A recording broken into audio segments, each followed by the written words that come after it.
Welcome back to Misunderstood. I'm your host, Rachel Uchitel, and I'm with Kelli Brink for our Happy Hour Fridays. Hi, Kelli. Hi. No happy hour for me today. I'm drinking water. You want to Yes. know why? Why? Tell me. Because I'm hungover as fuck. Oh, my goodness. Okay. Well, I We'll can't. get into that Yeah, I later. can't wait to hear that story. So, first of all, I just wanted to give a shout out to my daughter because this morning, she graduated from lower school,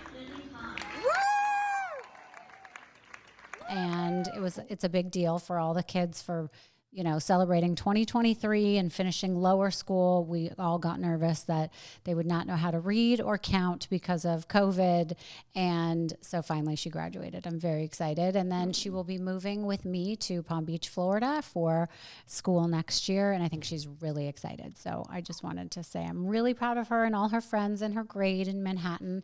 They worked really hard, and they looked beautiful at the ceremony today. I couldn't be there because I'm in Florida, but I watched it live streamed on their school feed, and it was super cute. And I'm just really proud of her. So congratulations, Yeah. Wyatt and Reese and Olivia and Charlotte and Liv and all her and Sloan, all her little friends. So I'm really proud of them. Oh, congratulations, Wyatt. Yeah. So I wanted to start off by talking about some of the news that is out today that is so, well, not today, but all week that has been like consuming me because I feel like I haven't slept in the last at least 2 nights, but maybe more, because I wake up in the middle of the night and I'm constantly looking at my phone to see if there's an update on what's going on with this submersible. The Titan, who's has 5 passengers on it, and it's so interesting. It's like I can't remember the last time that the world sort of rallied and was paying attention to what happened to 5 people. Do you know what I mean? Like I know there's a lot Yeah. of tragedies and crisis and whatever, but usually it's related to something much bigger. I mean, it surrounds 5 people that they've sent so many rescue missions out to get them because we're under time constraints. I think we're filming this on Thursday. It's going to air Friday, but as of today, in about an hour from now, hits their 96-hour mark where Yes. they are going to run out of oxygen. I know that all those times are approximate, but it's a looming time that we all have today at noon, and I keep hoping that there will be some sort of miracle because miracles do happen, but it seems very dire and upsetting. And it's like so hard to imagine what these guys are going through. So like I'll be sleeping at night and I'll wake up and I'll look at the news and see what's going on. And then think about how awful that would be, to be in that predicament. I mean, what are your thoughts? Oh, I mean, yeah, like you said, you normally don't see the whole world rallying around 5 people. You see that in natural disasters, earthquakes, tsunamis, things like that. But this is 5 people. Everyone's thoughts and hopes and prayers and everything are with these 5 people. But there's also been a lot of really negative stuff on the internet, a lot of like really negative comments, a lot of backlash that I've been seeing, which is horrible. Like people saying things like, I don't care about 5 billionaires, they deserve to die for making such a stupid decision, things like that. That's Just awful. absolute, I mean, so terrible. And first of all, anyone saying that obviously couldn't afford a fun adventure like Yeah. that. So, if it's in your price point, you want to go see the world and explore everything. So that's just crazy, those comments. And then there's a lot of people kind of making light of the situation too, because it's just kind of so surreal. So people are kind of joking around about it. I think at first people thought they were going to rescue them. Like they were going to find them, bring them back, and everything was going to be okay. But like you said, it's looking really grim right now. But I Yeah. saw you commented. I saw Barstool Sports, KFC Barstool, Kevin Clancy from Yeah. Barstool I Sports. love him. He's so He's been, funny. I know he's great. So he's been posting about the Titan all week. His posts have been really good. There's been a little bit of humor in it though. But I saw that you made a comment. One of your big concerns is how are these people going to the bathroom in this submersible? Yeah, well, it's so crazy because I ended up like Googling it because I was really stressed out about it. But this was like on day one, right? That we heard that. That was like one of my first questions. Yeah. And it's funny because as of this morning, it has like almost 14,000 likes and Yeah. 200 comments. And most of the comments are like, oh my God, that's what I was wondering too. But Hmm. since I commented about that, I've actually seen that they've posted or added to the stories. Real journalists are saying that they found out that there is a small type of bathroom. It's not really a bathroom, but a place you can go to the bathroom. And I think it's similar to what they call heads, on boats, Yes. and they can Yeah. just like go in something. But like that would make me so anxious, and also Yeah. like like how cold it is down there, and how dark and out of sorts you are with what's going on. So, who knows if something really awful happened 2 hours in or an hour and 45 minutes into their journey and they died Yeah. right then and there, or if they're still holding on and hoping they'll Yeah. be rescued because they have no other options. It's just so I terrible. Yeah, I've been feeling very claustrophobic this week too, hearing this story. So I was reading a lot about it too.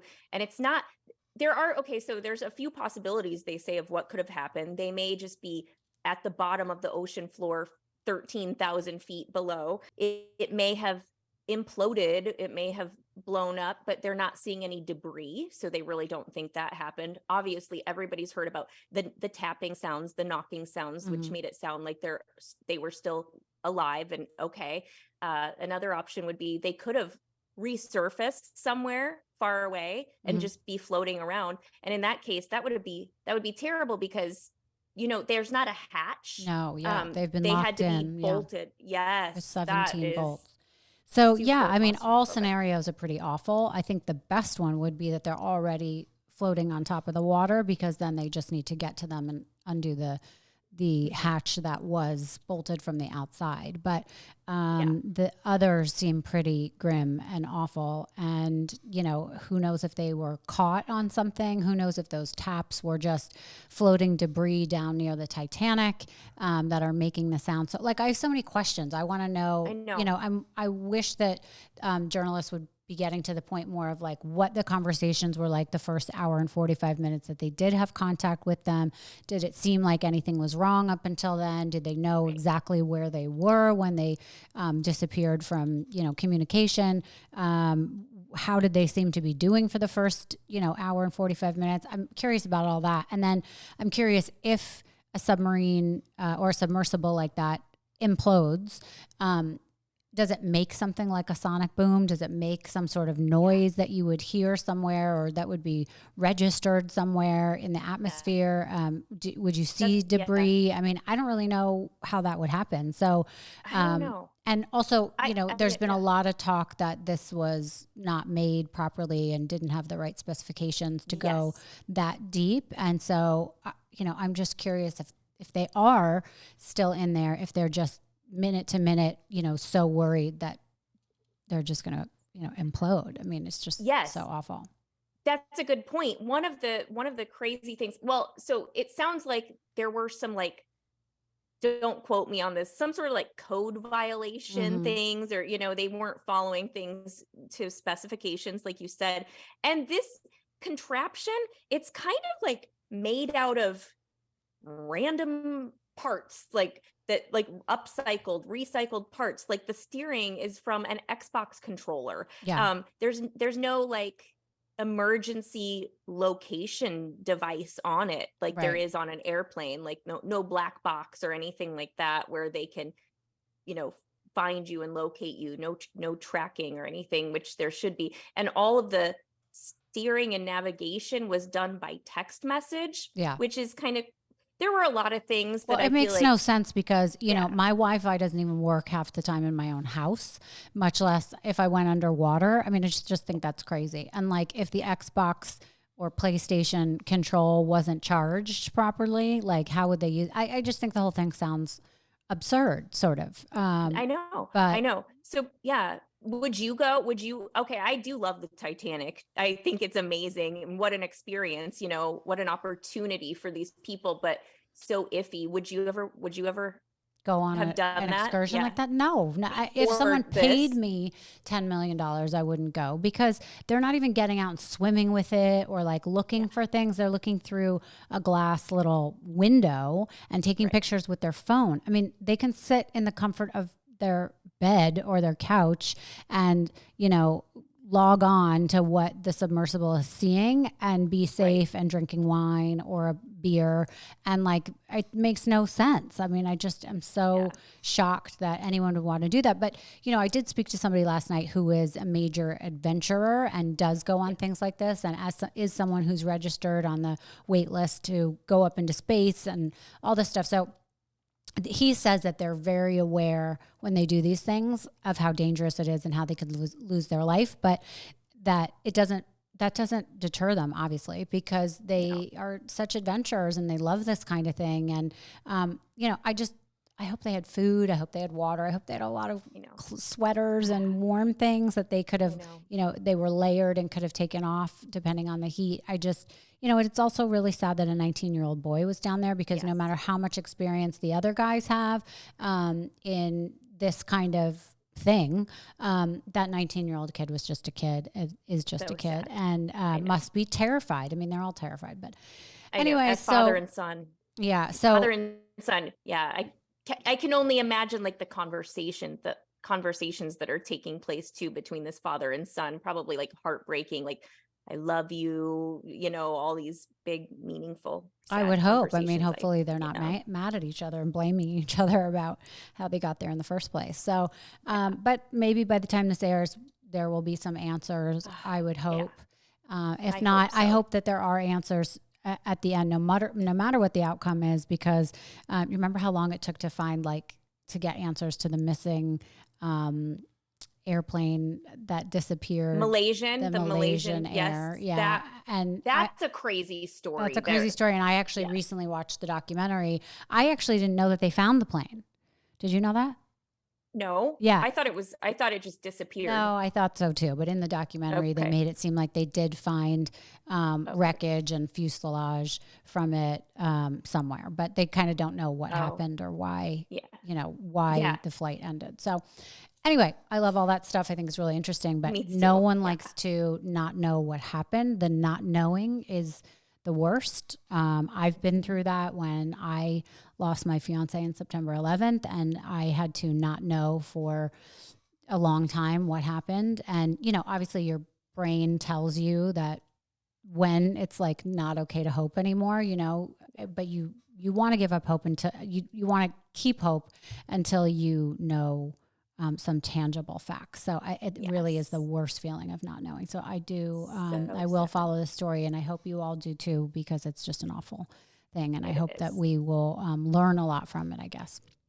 Yeah. Yeah. So maybe we should talk about this week's guests that we had on. Yeah, for sure. So we started Monday, we had Lillo Brancato, who was the actor, the 16-year-old in A Bronx Tale, which, have you seen the movie? Yeah, you made me watch it, and I'm so glad you did. I watched it the day before he came on the show. Amazing. But you hadn't seen it 30 years ago. I did, but I really didn't remember it. I remembered bits and pieces of it, but I had to rewatch it again. Then I remembered. But yeah, it's such an interesting film because it's just as good now as it was 30 years ago. I mean, it's timeless. It's such a good film. Yes. And C is the part that he plays. It's Robert De Niro's son. And he's such a breakout actor. And I loved having him on the show because he talked about how he got found or noticed, whatever. Yeah. He was swimming in the ocean. His brother pulled him out and said, you should try out for this cold casting call.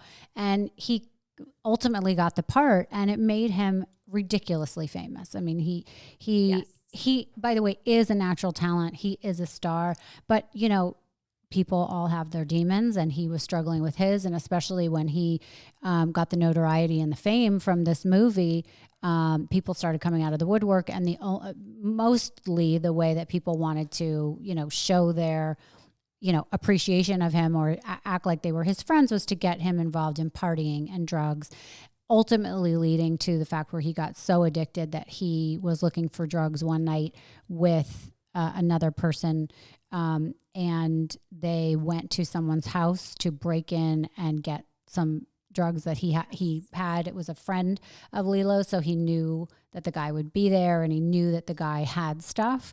And I don't even think they made it into the house, but they just broke the glass. And there was an off-duty cop living next door who heard, came out, and the accomplice that was with Lillo shot and killed the cop. And the accomplice got shot, I think, a bunch of times. Lillo got shot a few times, and it was horrible. He went to jail for 10 years, got out after 8, and is spending his life right now working in the treatment and addiction and recovery community, really helping others. And it was really interesting to talk to him and hear his whole story. What did you think? Oh, it was great. It was such a beautiful story of a rise and a fall, but then redemption afterwards, and serving others and things like that, helping others in the future. And you said in the interview, it's like life imitates art. That famous quote from the movie, the saddest thing in the world is wasted talent. And his life was going on that kind of course, but he brought it all back. So he was great. He was great, and he was fun. And I love the way he just lays it all out there. He doesn't make excuses. He doesn't try to put it in a prettier little package or anything like that. He's like, here's what I did. And he just says it all and doesn't hide anything, or, he just tells his full story. It was great. And we've been getting great feedback on that episode too. Everybody just really loved it. Yeah. And so if you haven't listened to it yet, you should go back and listen to it when you can. He's really interesting. It's a really compelling story. And especially if you've seen A Bronx Tale, it makes it even more worthwhile, because then you feel like you really get to understand him. So then the episode that came out Wednesday was the famous Rudy Giuliani episode that we did. We went to see him at WABC Radio and did a sit down with him for about an hour and 10 minutes, which was fantastic, because he had been on my bucket list before I even started this podcast as one of the people I wanted to speak to. And when I would tell people that I wanted to interview Rudy Giuliani, they said, why? That's crazy. I'm not going to listen to that episode. He's completely nuts. But the first question people asked after my interview, when they heard I met him that day, was, could he form a sentence? And yes, he was completely normal. He's not like what you read about. I know that he does make a lot of, offhanded comments, crazy, some comments sound crazy. Things he does have been a little bizarre with the, showing up at the Four Seasons landscaping company instead of a hotel to do a press conference, or having the hair dye sweating out of his head, and, all these weird things, I guess, but just means to me you have really bad people around you, because they're not helping you. So now he has a really good publicist, or assistant or manager that he works with. And frankly, my experience with him was fantastic. He spoke all about his experience with 9/11. Obviously, I have my own, so it was so great to talk to him and go through that day with him. And then I was able to ask him questions, even though I wasn't really supposed to, but about the current accusations that have been, in the news, and also talk to him about the state of New York, because there's been so much going on in New York. And I just moved from New York to Florida to get out of being in New York, but I'm really a New Yorker. So it was nice to talk to him and get his perspective. And he's such a smart man. He's done a lot. So like him or hate him, it's a great episode to listen to, because I think you get a new perspective of who he is, and have a little forgiveness, and empathy from it. Yeah. So I hope people listen to that. Oh my gosh, what a sweetheart too. And the same thing, everybody who's like, oh my God, you met Rudy. Is he absolutely just batshit crazy? I'm like, what? No, he's very articulate and well-spoken and a gentleman, and just a wonderful, he was a great person. Yeah. And Ted, his right-hand man, is wonderful too. Yeah. So yeah, it was awesome. And we all, as Americans, have our own story that we went through on 9/11, whether we lived in New York or Iowa or wherever.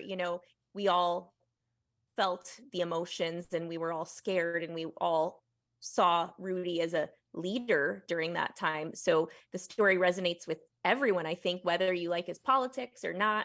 It's a great episode. So, and obviously what he said is still important enough, because it was, front page story this morning on the Daily Mail and got picked up everywhere, and people are interested in what he has to say. And I think for a long time he's gotten really bad press about, the fact that people are like, what happened to him? So, I do think it was very interesting to be able to talk to him and hear his thoughts on what's going on in terrorism and how it's changed or hasn't changed since then, So he's a really interesting figure to just pick his brain anyway. So it was such an honor to have him on the show, Yes. So anyways, I thought that was great. It was great. Yeah. So I wanted to actually talk about one other thing that has been consuming my week. Have you, well, I know you did because I asked you to, but who has seen this new documentary? It's like a top show right now on documentary. It is called Take Care of Maya. I know that you saw it, and but people that are listening, next time you go on Netflix, this is a documentary you should see, but be prepared. It's going to affect you. So as I mentioned at the beginning of this, I haven't been sleeping because of the submersible and all of that, but I also didn't sleep the night that I watched Take Care of Maya because it affected me in a way that I wasn't prepared for. I mean, I was crying from like the first 2 minutes in, and then at different parts throughout, I was so affected that I found myself just like beyond upset. And it's about a family that this is the first time they've gotten to have their narrative and share their side of the story. But technically it was a family who, it happened about 10 years ago. There was two kids, a brother and a sister, and two parents. The Kowalskis is the name of the family. And the daughter started suffering from some interesting symptoms that they couldn't figure out. And they took her to 5 different doctors, and two doctors actually just decided to prescribe her with ketamine as a way to treat what she had. And it was a disease that many people hadn't heard of. And the ketamine was helping her, and she had a relapse, and they took her to Johns Hopkins. John Hopkins believed that the mom had Munchausen's by proxy, which is where you are basically lying about your kid being sick to get more attention for yourself, is sort of the layman's terms for it. And long story short, Child Protective Services came in and took the child and got the courts involved. And Maya, the daughter, who was only 10 and was in a ton of pain, and they weren't giving her the ketamine that she was used to getting to subside the pain. And she was in the hospital by herself for 3 months under the care of the state. And, basically could not see her mom, could see her dad on a limited basis. And they really blamed the mom, like she was making this up and making her daughter sick. And the last sort of straw that broke the camel's back is the judge decided that this was going to continue on, and that she could not even go in and hug her daughter. And that night, the mother, her name was Beta Kowalski, she killed herself. She hung herself. And long story short, Maya has this disease. It's been diagnosed. The hospital agreed. They gave custody back to the father. And now in 2023 is where we are. Obviously, September, they are going to court, but it's taken them 5 years to get a court to agree to, take this to trial. And they are suing Johns Hopkins for negligence, basically. And I hope they get every penny that they asked for. It's such an upsetting story. And they also found out that this one Child Protective Service woman had, taken away almost 30 kids from their families, and some parents are still in jail from it. And, I've actually had 2 friends that have told me stories like this, that they've gone to the hospital and something happened with their kid. One of them in particular, I remember her son had taken the microwavable macaroni and cheese out of the microwave really quick, and the water that's in it sprayed all over his neck and stomach because he wasn't prepared that it was like burning water. And she took him to the emergency room, and she was basically accused of child abuse. And and it was a whole investigation. And she's like, this is crazy. I'm bringing him here to get treatment, but he had 3rd-degree burns on his body, and it was really bad. So they didn't believe her. And she's a great mom, and it's just so scary because it could happen to anyone. What happened to the Kowalskis could happen to anyone. And it's so frightening when the control is taken away from you and the power, and when these big businesses get involved and the courts get involved, because the courts are not really prepared to listen to all the facts and listen to the emotion and listen to why people do things. And it's just a judge that's making these decisions, right. And the damage has already been done. I mean, this poor girl grew up without a mother, and her mother killed herself because of what was happening, not because she had any mental illness. She could not be with her daughter, and she was devastated. And it was so upsetting to me, because Maya at the time was my daughter's age, that she is now. And I was so affected by it that I stalked her and figured out how to get a hold of her. And within 20 minutes of me reaching out to her, I was talking to her on my phone. We were texting back and forth, and she's such a sweet girl. And I just really wish the best for her and her family. Mm-hmm. We made a request for them to come on the show, and it seems like Netflix doesn't want them to be doing press that they're not setting up right now. So we'll see if eventually we can get her on. But I just really am going to follow that story, and I hope for the best for her, and people that haven't seen the documentary really should, if they can stomach that kind of thing. I agree. It was heartbreaking. I'm pretty tough. I was like, I'm not going to cry. Oh, I was crying through the whole thing too. Yeah. So sad. I can't imagine being prevented from seeing my child. I just felt her pain. It was just horrible. And the court system, the social workers, they have so much on their plate. They have so many case files. I was frustrated because they can't possibly give Maya's case. They could not have possibly given Maya's case the time and attention that Maya's own parents did over the course of her lifetime. They looked at a file, read through it, and decided like that they're going to take parental custody away. It was just infuriating to watch.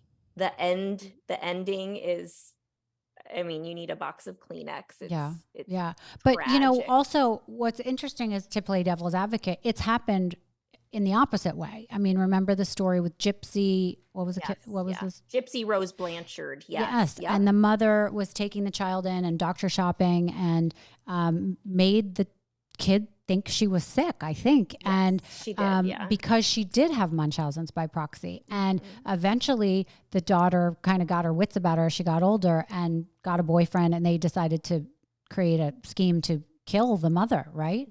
Yes. So I don't even know what happened there. Do you know how that ended up? I don't know how it ended up, but they've made movies about it. It obviously was a big enough story that it gripped the nation, and it was crazy. But in this scenario, the mother was abusing the child because she had Munchausen's, and was getting a lot of attention because her daughter was so sick. At the end of the day, I think she made it seem like her daughter couldn't walk. She was paralyzed. The kid could walk. She's walking fine. So, I mean, these scenarios do happen. They do. But, they do. Yep. You have to be so careful, obviously. I mean, we're not involved in it, but it's just painful to watch. It is. And I know that the court system has a really difficult job to do. Yeah. I know they do, but they don't always get it right. There's no way they can always get it right. Yeah. And in this case, in Maya's case, they got it terribly wrong, and there is just a tragic ending. So it's a great documentary. Don't watch it if you want to be in a good mood, but do watch it. It's really good. Okay. Yeah. And actually, I'm going to tell you right now, I have a text message from her right here. She just texted me as we're literally talking. Oh my gosh. Yeah. This show is all about people that are misunderstood. So I'm really hoping to, if she doesn't do the interview, that's fine. I just would actually like to have her in my life, because I really want to support her. So I'm going to continue to talk to her and wish her the best. That's wonderful. Yeah. Yes. Well, you're great at booking guests. So Thank you. See what happens. Thank you. Yeah. Who are our guests that we have next week? Oh, next week we've got one guest in a 2-part episode. We've got Sarma. Oh, speaking of Netflix, yes. So wait, we'll tell you, you have a couple days now, you guys, if you haven't seen Bad Vegan on Netflix. I feel like I'm working for Netflix right now. If you haven't seen Bad Vegan on Netflix, go and watch it this weekend. I believe there's 4 parts to the docuseries. Is that? I think that's right. Yep. You can binge it because it's that good. And Sarma is a woman who lived in New York, got into the hospitality business, the restaurant business, was a partner in something called Pure Food and Wine. And long story short, I mean, I don't even want to give it away because it's so interesting. But ended up going to prison because of a guy. The restaurant was closed. It was all over the news. It was national news. And we have it on our show next week. And it's one of the first times she really spends a lot of time telling her side, because when you watch the documentary, you come away with it not knowing, is this girl a complete criminal? Is she mentally unstable? Or was she psychologically abused by a guy who created this world in her head and she did not know how to get out of it? And unless you've been through some sort of cult, unless you understand cults, unless you've been exposed to cults, you can't really understand what that's like to be so psychologically abused, because people will look at you and say, oh, you're so smart. Like, how could you not get yourself out of that? It doesn't work that way. They'll say, why didn't you leave? Why did you not leave? Yeah. Like, it's a choice, Yeah. They don't understand. It's much more than that. And it's, and so you don't know whether or not she was just brainwashed and fell into this spell and ruined her whole life because of it. But I've become friends with her through doing these interviews with her. I genuinely like her. I wish her the best. She has some really exciting things coming up for her in her life, which she deserves, because I think she's had a really hard time for many years with the stigma of what happened to her and what she went through and what she did cause other people. So I think she's trying to make amends, and she's got a lot of work to do and a lot of money to pay back in retribution to the government. As a matter of fact, I think at the end of the day, they owed she owed personally over $6 million. And so I think she has to be giving that back and dealing with taxes and all sorts of things. So to get your credibility back and people to trust you again is a really hard thing, especially when it's been portrayed in the papers and in the movies or in streaming service. So I think it'll be really interesting to hear her story. You guys are going to love it. The first part of the episode comes out Monday. The second part comes out Wednesday, so that you have time to catch up. But I think you will enjoy it. Yeah, I'm super excited too, because right when Bad Vegan came out on Netflix, I was all about it. I binged the whole thing right away. And for the people who haven't seen it, there's really no way you could explain it quickly. It's unbelievable, the story. So it gets pretty crazy and definitely worth the watch. Yeah. So you guys will have a good show come out on Monday. All right. So you said earlier that you are hungover. I think you look great. I just want to get a quick update on how your dating has been going on, because if people are just tuning in now, or if you've been watching for the last 3 weeks, Kelli is getting married in New Year's Eve of 2024. So the catch there is that we don't have a husband for her yet. So we're looking for one. So we've been setting her up on dates. We put her on all these online dating sites, and she's just been inundated with men and dick pics and all this really fun stuff. So she is having a hard time working the last 2 weeks, because all she's doing is going out on dates and texting me at 4 a.m. being like, I'm driving home now, da, da, da. So I can't wait to hear the quick update from you. Yeah, quick update. It's going well. I embarrassed myself, I feel like, on my first date last night.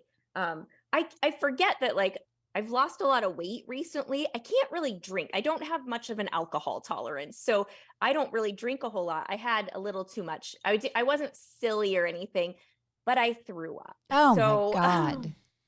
Amateur. And I know, he was so sweet. I had to, because I live an hour away, I had to stay at his house. First date, I had to stay at his house. He had to get me a toothbrush. Oh my God, Kelli.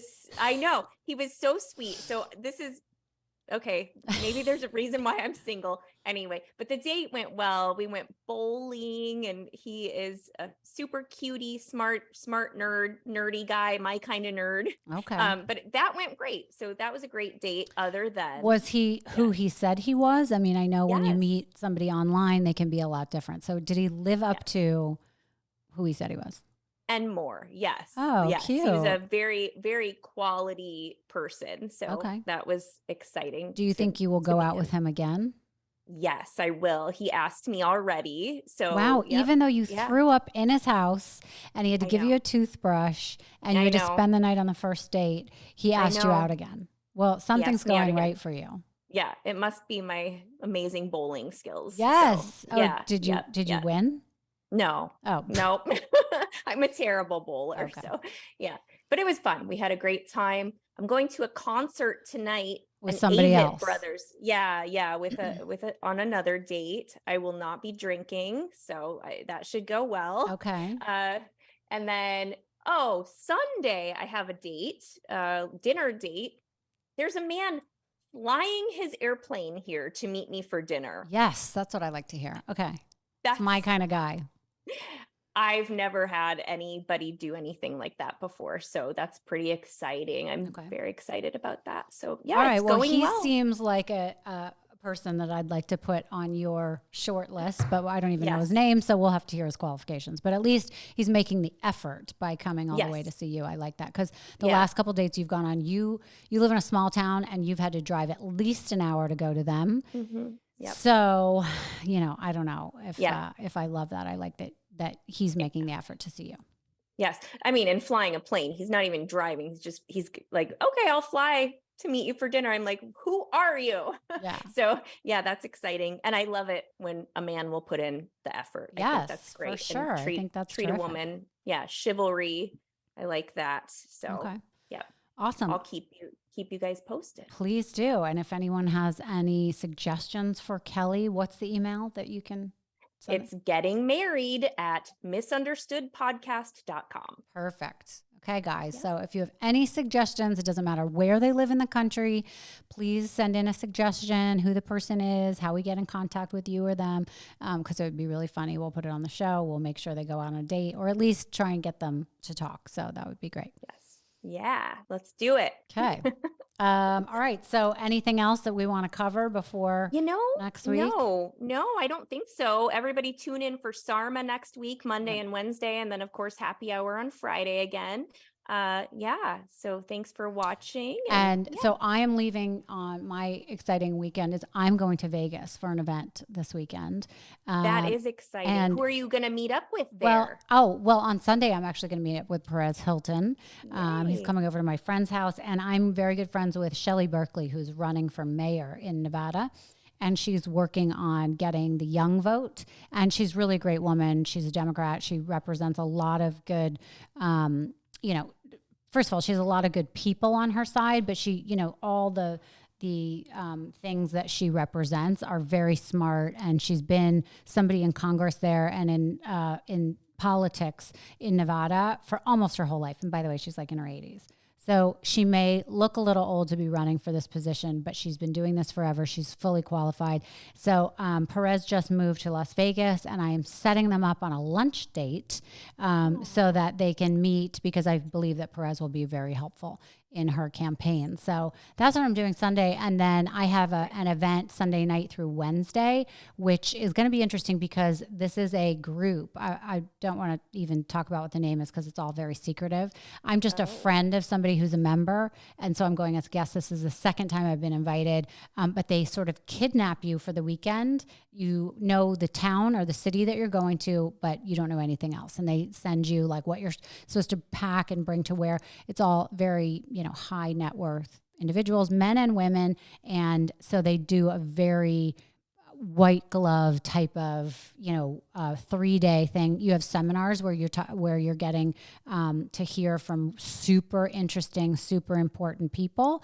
And then you get to see the town you're in. And so this, time it's Las Vegas, which I'm very familiar with because I lived there for 5 years. I opened up the #1 nightclub right there. So it's going to be interesting to see what kind of guests they have, what kind of events they have scheduled for us. I know we have a black tie evening. We have something outdoors. We have, a bunch of different dinners and events. So I can't wait to see what happens. I'll have to tell you about it next week, but then I'll be back on Wednesday night. Cannot wait to hear about that. That sounds amazing. Yeah. I guess that's all we've got for this week, but we need everybody to make sure if they have not yet gone on their podcast app, wherever they get podcasts, rate and review the show, give us 5 stars if you like it. Be sure to subscribe so you never miss an episode. And if you're watching on YouTube, click below, subscribe. It's very helpful for us. We, that's how we do better at this. That's how people notice us and tell people about our podcast. It really means a lot to us. So thank you so much. Cheers, everybody. Cheers.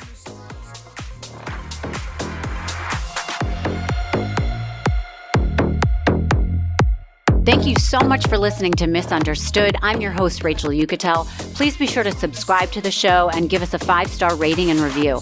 You can support the show by joining our Patreon at patreon.com/misunderstood with Rachel Uchitel. Do you have ideas for the show or want to reach out? Email us at info misunderstoodpodcast@gmail.com. That's spelled MISS understood. Thank you so much, and I'll see you next time.